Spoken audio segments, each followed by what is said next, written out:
everybody, it's Michael Finkley with The Michael Finkley Show. And I'm Nicole with Conversations with Nicole. You can join me Wednesdays at 9 a.m. on all of my streaming platforms. Well, Nikki, don't forget about The Michael Finkley Show, Mondays, 12 p.m. Eastern Standard Time on the CTR Media Network. Join us. Make a way just when I feel. From the season's hit movie, The Color Purple, is Fantasia, forming Superpower, now available on all streaming platforms. These lost lands, I kept my faith in us. No way, no days I didn't think about you. Hi there, I am Lolita Molina. I am an actress, author, advocate, if you will, and you're watching The Michael Finkley Show. On the next Michael Finkley, Christian artist J.A.C.E the Reacher's with us. He talks about how being incarcerated saved his life. Plus, speaker Arthur Lamar Wilson. Mondays Finkley.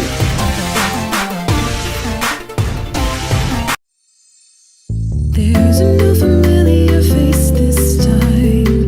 Say hello to the new daytime. See it everywhere you go. New and the greatest show. It's no other than the Michael Finkley Show.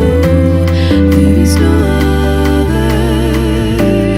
He's like no other. I'm so glad that someone resonates with me. Come celebrate with me.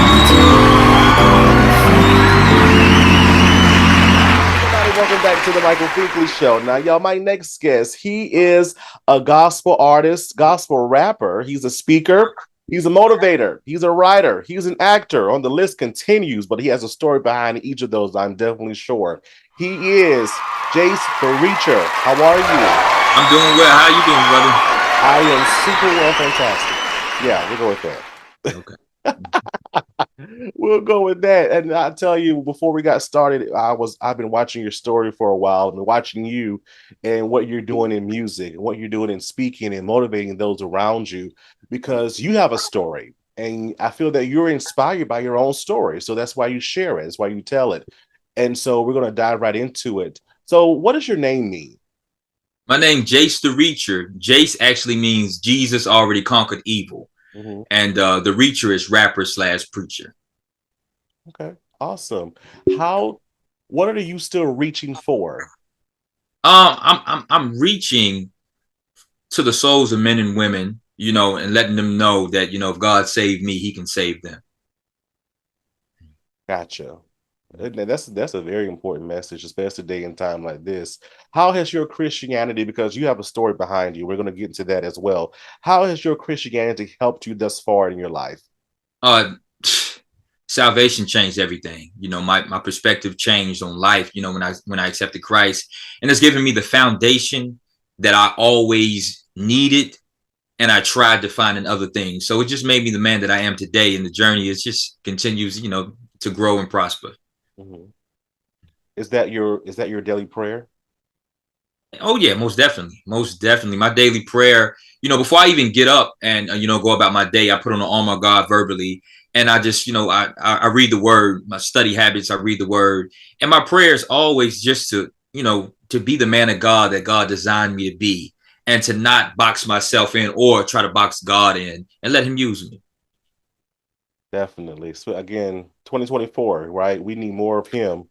Oh, less of self any day, any day of the week. So your story, I feel that your story starts way before you got incarcerated. What were you like growing up? I was very smart. I was a nerd. I was smarter than a lot of my peers, but I just didn't know how to, hone that gift, because I was different than a lot of my peers.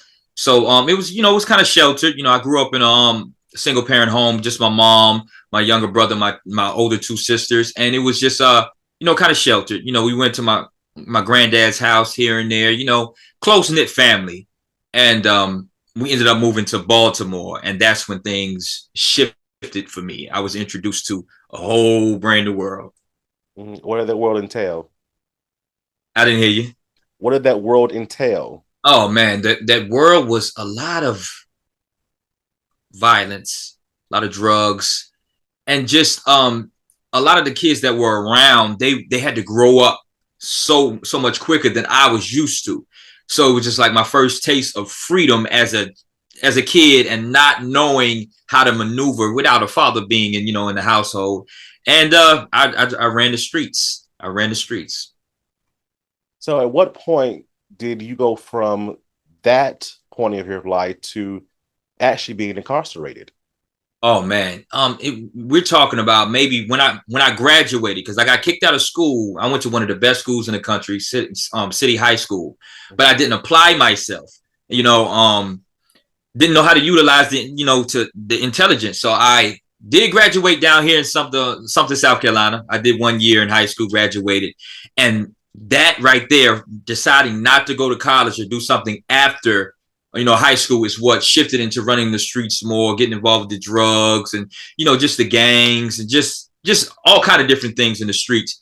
And it ended up just making bad decision after bad decision, running from what I know God was calling me to do, which is be close to Him. And next thing I know, I looked up and the bad decisions landed me in jail. Hmm. What were some of those bad decisions? Man, just not really thinking about the consequences of my actions, dumbing myself down. Number one, running from God, and just getting involved with the easy way to get money, the easy way to be seen as a boss or whatever it may be. Just running with the wrong group of people. And I think that was one of the key points. Just not really being involved with a core group of people that actually I could be held accountable to, who are actually going in the right direction. Yeah. Yeah. So you're in prison now because these bad decisions. And many people may look at your situation and say, oh, he just found jailhouse religion. And I know that's not the case. So explain that process to us. Oh, that's a good question. I dealt with that, the jailhouse religion thing. But I had tried everything. Even when I was on the streets, I had situations that happened to me where I knew God was real and He was calling me. I could feel it. I just couldn't see through the fog and find out how to actually get salvation and become who He called me to be. So somebody gave me a Bible my second day of incarceration, and I saw Jesus written on the door. So that moment I accepted Christ. Lord, I'm in the worst position of my life. I've tried everything else. I'm going to try you. At that moment, I was praying. I was on the second floor, which all the gangbangers and the people who weren't doing right inside of the jail, they were at. While I was praying, the CO came to got me. And he said, we got to move you from here. We're going to take you somewhere else because we're going to paint this room. And I ended up getting in the room with a brother that was really, we became like brothers. But I started studying that word. And the word changed me from the inside out. My perspective started to change. I gave up rapping and everything, but God gave it back to me. I want you to rap, but I don't want you to curse anymore. I want you to glorify me. I don't want you to use the N-word anymore. So it was a process of where I did 9 years and 4 months. All of that took out those negative things that I had spent years putting into me. Wow. What else did you learn about yourself in the sense of your craft, your gifts, your talents that you probably tapped into while you're incarcerated? Absolutely. Absolutely. I learned that I was a great storyteller because God had given that to me. When I was younger, I actually won an award when I was like in the 5th grade for storytelling, but I got away from that because, who does storytelling? Who writes, when you're in the hood and stuff like that? And, even in high school it was the same thing. I started to have dreams about different things. Just to be honest, I had a dream about this child about to be molested, and I woke up and I started writing. And it became a song called Bianca's Story. And so God was just letting me know that I gave you a gift to write and to vocally speak, so you can be a voice for the voiceless, for people who can't tell their story. Wow. With that response of that project, what was that like? Oh man, the people loved it.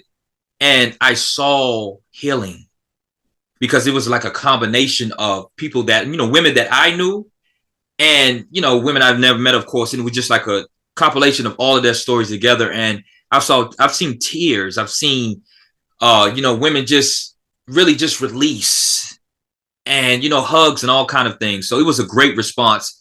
And that's the first song that I released when I got out of prison. Wow. So when were you released? I was released in 2020, July 31st, 2020. 2020. the pandemic. How did life change for you, like mentally, physically, emotionally, when you walked through those doors as a free man? Man, it was like I had been back there so long. There were so many things I didn't show about myself. I did. A lot of people didn't even know I did music because where I was at, giving more of yourself, it caused more hatred towards you. It caused more humiliation and shame. So I hid a lot just in the writing and in my bunk and just in myself. So when I got out, the transition was like just like that. There was no balloons or nothing. You're out here.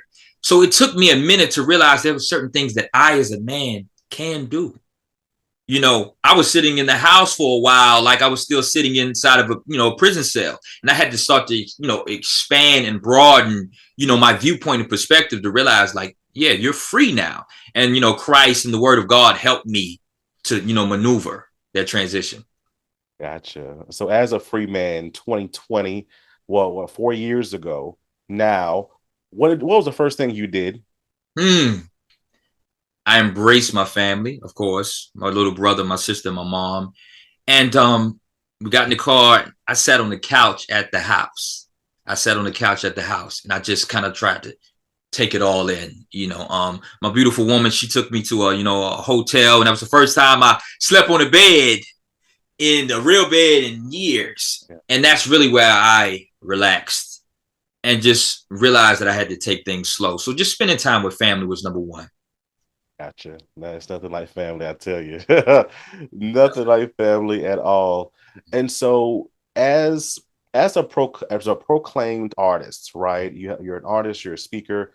Not only you're an artist, but you're a Christian rapper, right? What makes you different in ministry than the norm that you see behind the pulpit each and every Sunday? Well, that's a good question.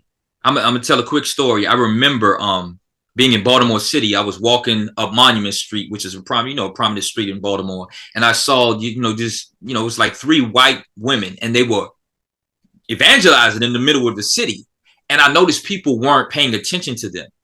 And once I got out, I realized I looked the way that I looked for a reason. I rap the way that I rap for a reason. So I didn't just get saved, accept Christ, and I'm somebody totally different. My past is going to be used as a tool to help those who are going through what I'm going through or on their way. So I realized that God set me up like that. There's no reason for me to be ashamed for any of the things that I went through, because my voice can reach those in the streets who are selling dope, who are in the gangs, who are not able to, they don't even go to church. I can bring it to them. So God just like really showed me how much he loved me to choose me to be a vessel, even with all of the mistakes that I made in the past. Oh wow, that's definitely powerful. That's powerful, and especially learning that about ourselves, right, in this day and time, because we learn and grow and improve each and every day. So to have that mentality, right, to continue to go on and be our best selves, that's powerful. Amen. That's definitely powerful. When you write your songs, do they heal you? You said when I write my songs, what now? When you write your songs, do they heal you? Oh, I thought that's what you said. They do. And I learned that, which is crazy because I've been writing for a long time. This new album that I just put out called Activate. Yes. I dropped it on December 31st. Mm-hmm. And I was going through so much inwardly. It was like a struggle within me. I didn't know what was going on. And I went to the house and I was online, and, I ran across a beat on Instagram from a producer that I deal with called DJ Pain One. And when I heard the beat, words started to flow out of me. And I realized this ain't just for you. I mean, for them, this is for you as well. So the therapy started to happen. And, I fell in love with God more, and I fell in love with the music more. Hey, man. And so let's dive deeper into it, because you start right on it. Right, your new album, Activate. So what was the process behind this? And when we're listening to it, what message do you want the listeners to get from it? Mm-hmm. Okay. Oh, the process. This is the first album where I actually wrote more in the process, because I wrote hundreds of songs while I was incarcerated. And my first couple of albums and singles you'll hear, I wrote a lot of the songs, I put them to the beats. And this one, it was a healing process for me. Once Activate, that song came out that one night, it just grew into something else. And basically, it's just a call to actually walk in whatever gift God has given you and stop procrastinating with it. Stop putting it off, because as we see, things are getting worse and worse. They're not going to get any better. So it's just a call for those who are leaders, those who are in Christ, those who are coming to Christ. Let's stand up, let's unite, let's lock arms and play your part as whatever part of the body of Christ you are. It's time to play your part. So that's basically the gist of it. Yes, I love it. I love it. And a timely message, definitely a timely message. And then all that you do, and with your speaking and your writing, and your rapping, are you proud of yourself in this stage in your life? I'm super proud of myself. And I'm just so thankful that I got a chance to live. That's why I'm so focused, because I know for a fact I'm here to glorify God and to do these things. I just had a friend that was murdered not too long ago, probably about 3 days ago. And I was out on that same block that he was for many years. And he was always in and out of jail, but he was a good guy, good guy. You wouldn't think he would have got murdered. And eventually his time was up. So when I think about those things and I was doing worse than him, I'm just really, really thankful. And I'm so proud that I belong to Christ. I belong to God. And I can say that I got to, not only I have a true second chance, but I'm utilizing it to the best of my ability. So most definitely. I love the way you acknowledge God, because we can't do anything without him. You know, I'm a man of faith myself, and I tried him for myself, as the older folk used to say, and I found that he was a friend. What has he done for you lately? Oh man, that's a good question. You know, being an independent artist, uh, finances, is something that you have to, I pay for everything. You know how it goes. Not even just independent artist, just an entrepreneur. You know how it goes. So it's always that moment where it's like, okay, things is looking a little shaky. You want me to do this? I need the funds. So I was down to, less than what I usually had. And then more opportunities presented themselves. I got a message from Mr. Michael Finkley, and a couple other people. So it was like he was showing me that there's more motion going on when you have less, because it's not about what you have tangibly. It's about who you have. So that's what he's been showing me lately. Love it. I love it. Sometimes we get so busy in life, right? We just have to sit down sometimes. It's like, okay, God, what do you really want me to do? Right. Well, because I want to always follow your will, because if I follow my own, I mess it up. Mm-hmm. I messed up each and every time. 2024, right? Wow, January, right? And this year is going and going and going. What are you looking most for in 2024 for you, your business, your ministry? What are you looking most forward to? I'm just looking to spread, the gift God gave me into more households. Definitely looking to travel soon and just go to the West Coast, up East Coast, different things, just to get this gift out even more. Because I put in a lot of work by the grace of God. I got 3 albums out, 19 singles. A lot of things have happened. So now it's like, okay, you've done a lot. So let's focus on the promotion and marketing. So that's the main thing with me, and just networking and meeting good people of Christ, seeing the world, as a man of God now, that's the main thing. Definitely. And because my best friend always says it, our words are listening, so it has to happen. It has to happen. What keeps you motivated and going? Because you mentioned, the finance aspect, that can be kind of hard, and all the things that go along with that. What keeps you motivated and going to say, you know what, I gotta go. I gotta keep striving. I gotta get going. I mean, there's a couple of things. I got a good circle, good family. My relationship with Christ, of course, the word of God. Be not weary in well doing, for you shall reap if you faint not. And just knowing that I was incarcerated for that long, and I was told what I had to put on, what I had to eat, where I had to go, working for free. Those things have never left me, and I don't think they ever will. So I take those negative memories and use those as, fuel to just keep on pushing, keep on going. All right, keep pushing, keep going. That's all you can do, right? Yes, That's sir. all you can do because there's a ministry on your head. So you got to go. You got to go. Tell us one more time, how can we listen to the new album Activate, and how can we follow you on social media? Awesome, awesome. Okay, so you can listen to the album Activate on any streaming platform under Jace the Reacher. Some of them is J.A.C.E. The Reacher.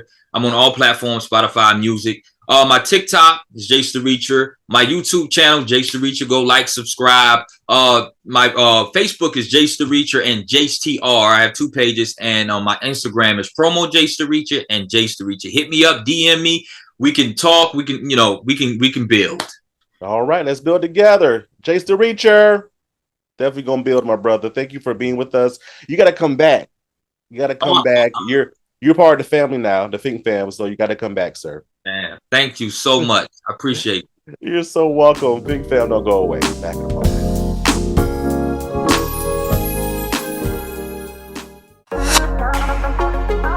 What's going on, beautiful people? My name is Prince Horkboom, and I play Jacob in Fate Seduction, and you guys are watching the Michael Finkley Show. Next, Finkley. Southern country artist Bailey Marie is back, Think fam, and she performs Monday.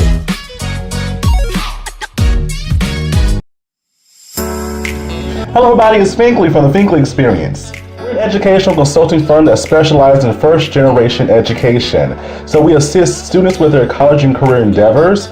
We train school administrators on the state of first-generation students. And also, we partner with colleges and universities to assist their first-generation population for easy transition from high school to college. So if you're looking for a presenter or a speaker that presents on these topics and so much more, visit our website at thefinkleyexperience.com and learn about all that we do. We're looking forward to working with you.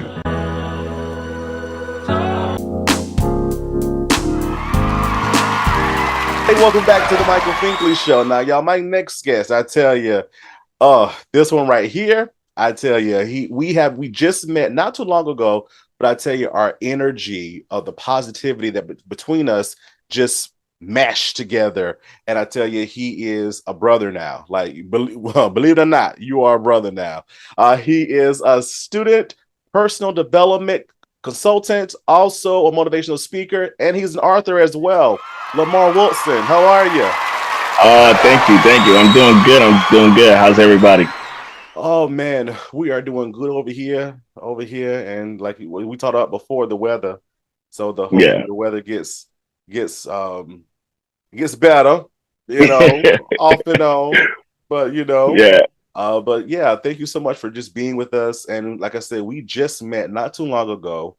Had a conversation over the phone, and it was, I feel like, one of the best of the year thus far for me because your energy is crazy. You are doing some amazing things.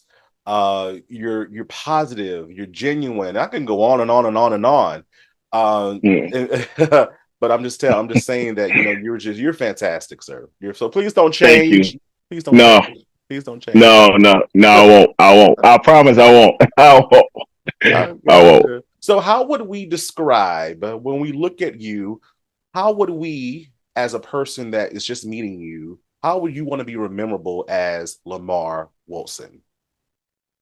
I want to be remembered as that person that left a mark on your life. When you meet me, that I spoke life into you. I gave you a different view, insight. I want you to know that, whatever area you are lacking in, whatever area you feel that, I just gave up. This is just not going to work. I want you, when you meet me, I want you to leave with me that I left something so impactful that you have no choice but to change the way you think, the way you feel. And that is my mission, to leave my mark, leave my legacy with everybody. So the day that you feel like you don't want to get up, if I was standing in front of Lamar, he would tell me to get up. So I'm going to get up. Oh my word. I feel that sometimes that's the hardest question to answer because even when you were saying that, I'm like, oh my gosh, how would I answer that question too? Because again, we want to do so much, right? We want to leave that mark. We want to, make sure the person next to us, you good? You all right? You're straight? In that right. And that goes into so many different levels. How did this journey begin with you? You speak, you're an author, you're a consultant. How did this work start off with you? It started really just being in a dark place. Um, I would consider myself in a place where I just felt like settlement. I'm content, and I was okay with that. I was numb to that. I was maybe this close from losing my marriage, losing my family, my job. I lost my mom. My mom had an aneurysm, and my dad, he overdosed. I lost my older brother to a heart attack. My uncle 3 days after my birthday. Um, and then losing my job, and now I'm going to court. I'm fighting for my kids, and then I just felt like that's it. This is I don't. There's no turning point. What I thought I did everything right, and then when it hit me is when speaking to my uncle and all these plans I had when I just thought my life was getting on track, and then all of a sudden my uncle passed away. The only uncle I have in this world, the only male figure I had in this world, passed away. I went to PA, stayed with my sister because I couldn't take it no more.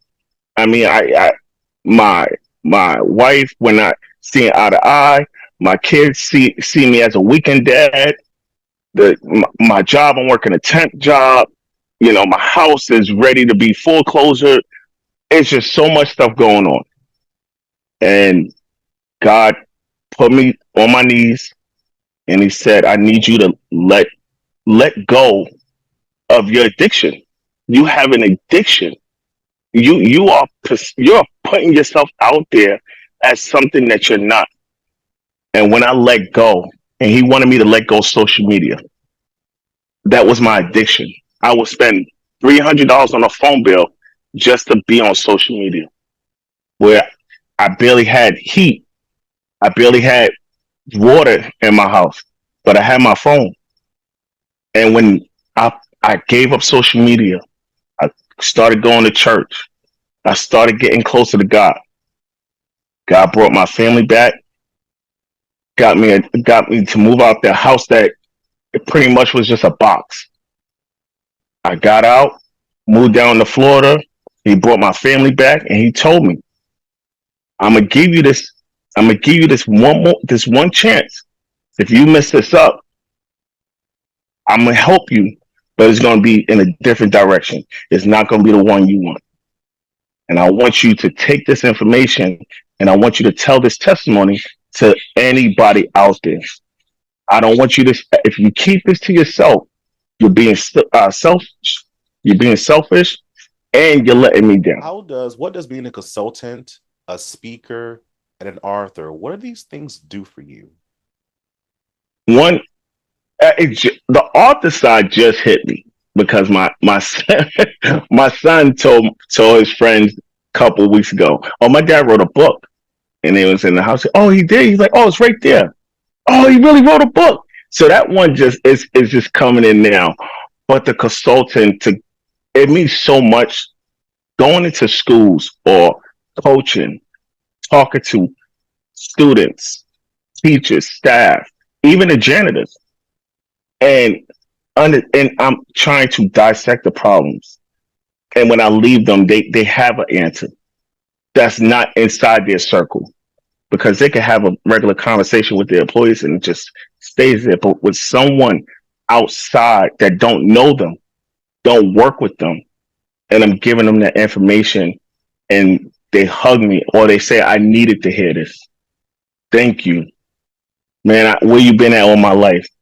It's so it warms my heart because I know this is where God want me to be. The titles of going to speak or consulting and having that one-on-one, and someone being so vulnerable with you, and they're okay to be that vulnerable with you, that tells me that there's no money in the world that can match this feeling. This is what I'm being paid for. When someone says I'm putting down the cigarettes, the drugs, the alcohol, I'm gonna stop screaming at my kids, stop screaming at my spouse. I'm gonna look at my mornings a lot better. That's that's my payment. Do the work. That's what I always ask. That's all I want from anybody. Take my information, do the work. Success. What is next for Lamar? I am focusing on middle and high school. I want to get more. I want to focus more middle school, a little more than high school, because middle school, now you're in a stage where you want to start going outside. You feel like you're grown. You want to make decisions on your own. But then that's you're okay. That's fine. All right. I did the same thing. But I'm having conversations with you about leadership, making the right decisions, understanding the internal effect that you have and external effects that can cause from the type of friends you hang out, the type of things you're doing. Is that benefiting you? And as far as high school goes, I'm speaking to freshmen and seniors. What's the next step? Because everybody feels like I'm gonna take a year off and I'm gonna go to college. Well, what's that year for you? What does that year look like? Let's break it down. Everybody want to take a year off. Well, what does that year look like? I don't know. You're gonna go get a job because 9 out of 10 you might get stuck there because they might start paying you some money. You say forget college. So what does that year look like? So I'm face to face or virtual with the students, and I'm educating them, and I'm telling them experience. I dropped out of high school. I only needed 4 credits, but I was a knucklehead. I was a knucklehead. I wanted to run around with my friends, but then I tell them, Michael, I went to I went to go get my GED because I lied on my resume. I got my GED while I was getting my associates. I went from a D and an F student to being an A and B in college because I got away from my knuckleheaded friends. And then turn around, I didn't stop there because my mom didn't go to my graduation when I got my associates. She said, that's not enough. I need you to go further. So I went and got my bachelor's in business management. And she said, that's not enough. Go get your master's. Now, I didn't go that far. But I didn't go that far because I was like, Mom, come on, something got to stop. But the point that I want students to know is that don't stop because you're not being told to do anything else now. In high school, those conversations kind of like die out, but you have a mission. Don't just stop at high school. Go get a degree. You don't know what you want to do with your life? Go to college. There's something there for you. Go get the information. You know, and I tell people, don't just go to college to get a job. No, go to college, get the information to own your business, own the amount of school time and effort that you put in. Go be an owner or do something that you truly love. So that's the next path Lamar's going on for 2024. You got a lot going on, sir. You got a lot going on. Oh my word. And again, continue to write the vision to make it plain, because not only are you helping others, but you're helping yourself in the process and those around you. How can we find you on social media, and can we purchase your book yet? Yes. So the book will be out in February. I did a soft launch last month. It was a great soft launch. It was perfect. But I wanted to do soft copies and hard copies. So my soft copies are actually in the mail. So I should have those very soon. But you can find me on all social media outlets at IamLamarWilson.com. I got lucky. I didn't have to put numbers after my name. I got lucky. So and for if you just want to talk or if you need me for anything, please email me, booklamarwilson@gmail.com. I'm always available. Tap in, everybody. Tap in. He's the consultant you need, the speaker you need, and the author you need as well, Lamar Wilson. Thank you for being with us. We appreciate Thank you so you. much. Thank you for having me. Thank you for taking out the time. I am a fan of yours. I tell you that all camera and all. I'm just truly motivated by you. I love positivity. I love it. And I love what you do. I truly do. It, it makes me want to be, and I'm gonna just say it, guys. I have your notification on social media, so when you are on there and you post a story, I know it gives me alert. Oh, That's how wow. motivated I am when I see everything that you do. Wow. Well, thank you. Thank you for the support. We appreciate it. Oh, my word. Wow, you made my day. I'm still going. That's the moment. Are you looking for a show full of joy, comfort, and laughter? Well, watch The Michael Finkley Show, Mondays, 12 p.m. Eastern Standard Time on the CTR Media Network, YouTube, and all podcast platforms. Looking for some of the best soul food right here in Mullen, South Carolina? I promise you, come on down to Garden Alley.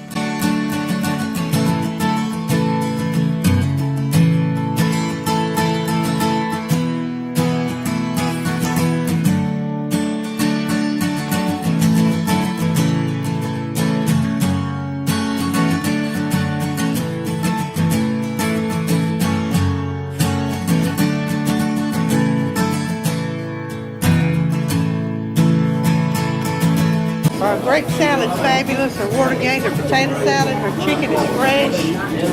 Macaroni and cheese is salted to perfection. I haven't found anything that's not great. Best ever. Banana pudding, cakes, pies. Yeah. Selection is huge. Garden Alley is an awesome place to eat. I really love it. Come by and see the amazing staff at Garden Alley, downtown Mullins. Next, Finkley. Southern country artist Bailey Marie is back, Fink fam, and she performs Monday,